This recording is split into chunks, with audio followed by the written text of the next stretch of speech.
Oi, gente! Hoje nós vamos falar um pouquinho sobre um documentário, que é o documentário Fora de Série. Esse documentário aborda o dia a dia dos alunos da EJA, que é a Educação de Jovens e Adultos, e essa modalidade tem como objetivo atender os alunos que não conseguiram concluir os estudos em época regular e nem na idade normal. Eu vou falar um pouquinho sobre as dificuldades encontradas pelos alunos. Observamos que uma das maiores dificuldades é o cansaço, porque muitas vezes os alunos vão para a escola direto do trabalho e acabam enfrentando o transporte público lotado, entre outras coisas que acontecem no dia a dia. Também os alunos costumam sofrer muito preconceito por conta da idade. Alguns amigos e até mesmo os familiares não apoiam, né? Nossa, aí fica, nossa, você vai pra escola agora, depois de velho, pra que isso? Não tem necessidade de ir pra escola depois de velho e acaba desestimulando os alunos. Eu vi isso acontecer dentro de casa. Minha mãe fez a matrícula na escola, aí chegou em casa toda empolgada e foi contar pro meu pai. Aí ele foi o primeiro a falar: Nossa, pra que ir pra escola depois de velha? Tá querendo alguma coisa lá? Aí fica falando essas coisas que acaba de estimular. Mesmo eu e minha irmã falando pra ela: Não, você tem que ir, é um sonho, você tem que ir pra escola. É bom aprender nunca é demais. Ela acabou desistindo. Se ela foi pra escola uma semana, foi muito. E eu vou falar sobre os desafios e as motivações que esses alunos eles encontram ao tentar voltar a estudar, né? Tentar voltar a concluir os seus estudos. Bom, a primeira coisa que eu coloquei foi a falta de oportunidades de emprego. O que acontece muito é que por não ter uma especialização, quando esse cidadão, né, ele sai de um emprego ou ele procura por melhores condições para a sua família, para ele mesmo, ele não tem muita perspectiva, né? Ele não tem muitas portas abertas, porque ele não tem uma especialização, então fica difícil as empresas ou outros lugares estarem abrindo essa porta para esse aluno, né, essa pessoa, se ela não concluiu seus estudos. A gente sabe que hoje é difícil você conseguir uma boa oportunidade de emprego sem ter uma especialização, sem ter um curso técnico, né? E muitas vezes eles têm que se submeter a uma necessidade.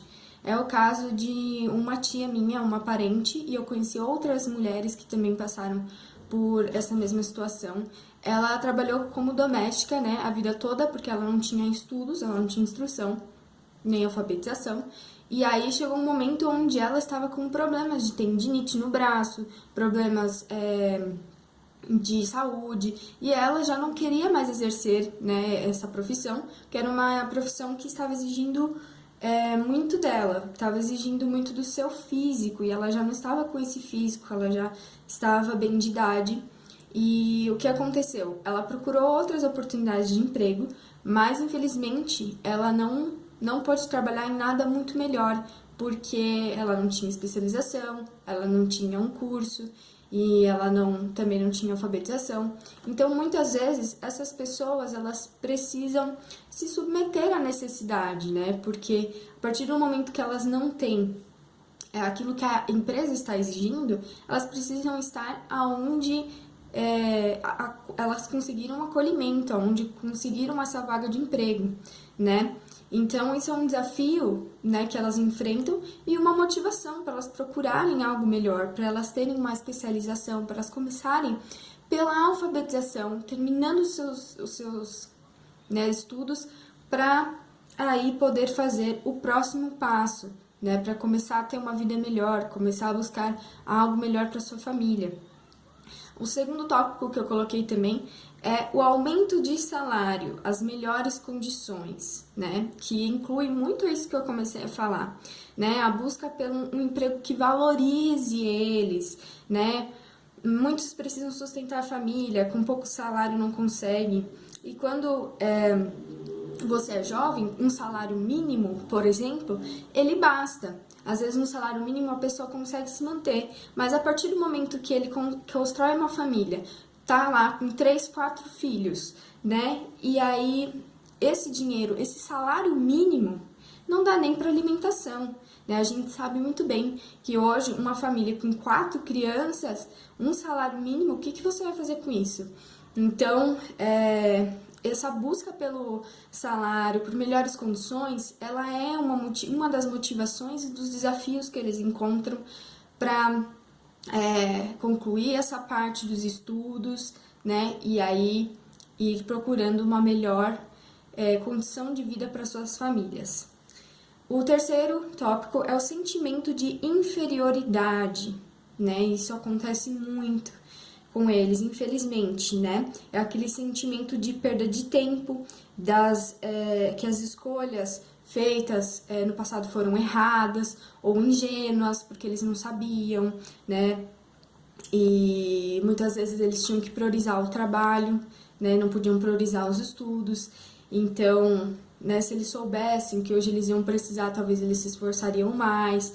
É esse sentimento, né, de às vezes também comparação, né? Aquela comparação com as pessoas que já se formaram. Às vezes eles veem uns amigos que já se formaram, têm uma família, estão numa condição um pouquinho melhor, eles falam, poxa vida, eu podia estar ali, eu podia também ser assim, mas aí eu fui procurar outras coisas, fui fazer outras coisas da minha vida e hoje eu não concluí os estudos, né? Essa cobrança da sociedade também, né?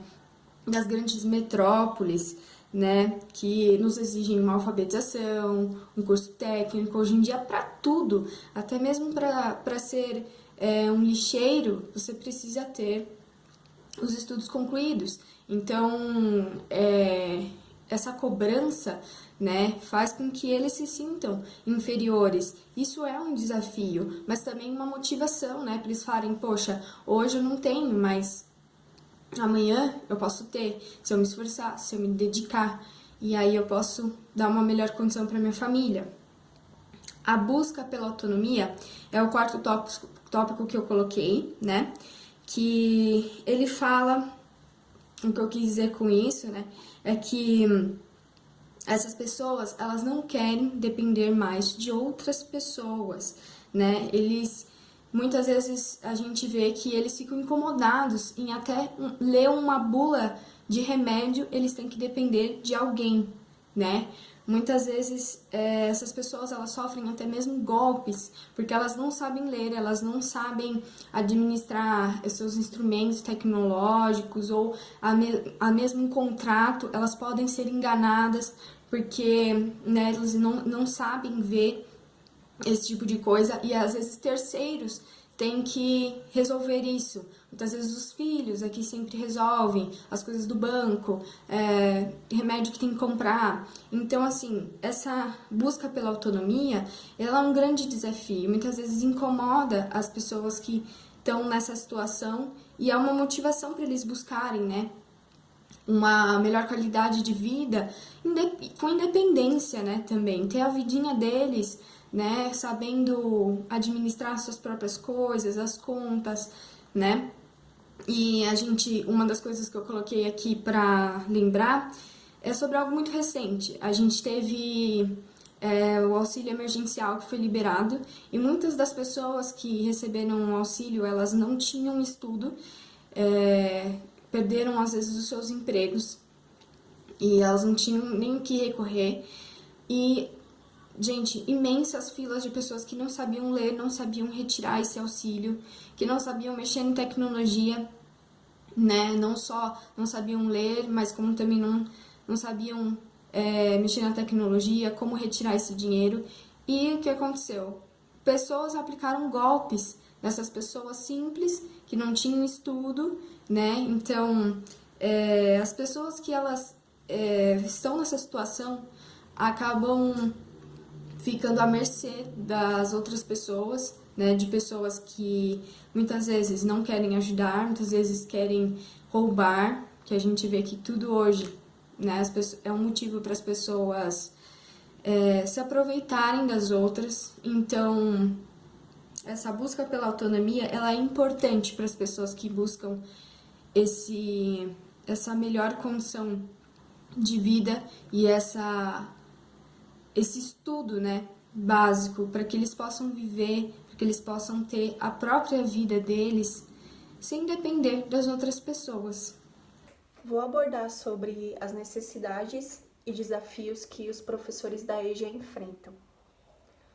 Algumas das coisas que eu vou falar aqui não se aplicam somente para esses professores dessa modalidade, porém, como o documentário Fora de Série é voltado para esses professores e para os alunos da EJA, então eu vou seguir nessa linha de raciocínio. Eu separei por alguns tópicos para que fique mais claro e para que eu seja mais sucinta no que eu vou explanar aqui para vocês. Bom, uma coisa que um dos alunos observou e que vai ser o meu primeiro tópico é a rotina puxada e a baixa remuneração dos professores. Um dos alunos até deu um exemplo, ele comentou que os professores começam o dia cedo, dão várias aulas, e aí na última aula eles já não têm aquele mesmo desempenho, porque eles já estão cansados, pegaram transporte, tiveram que se preparar para todas aquelas aulas. Então, isso é super normal. E aí faz a gente se questionar até que ponto o amor pelo que você faz basta. Os professores têm contas para pagar, os professores têm problemas na família, os professores têm problemas de saúde, são seres humanos. E é isso que nós devemos questionar, né? Por que isso é uma necessidade? Porque a baixa remuneração, querendo ou não, faz com que você não se sinta valorizado. Você acredita que o seu trabalho não é valorizado. O brigão é aquele professor que não ouve seus alunos e dá um papel de transmissão à educação. Então, não tem espaço para compartilhamento de ideias, muito menos para diálogo.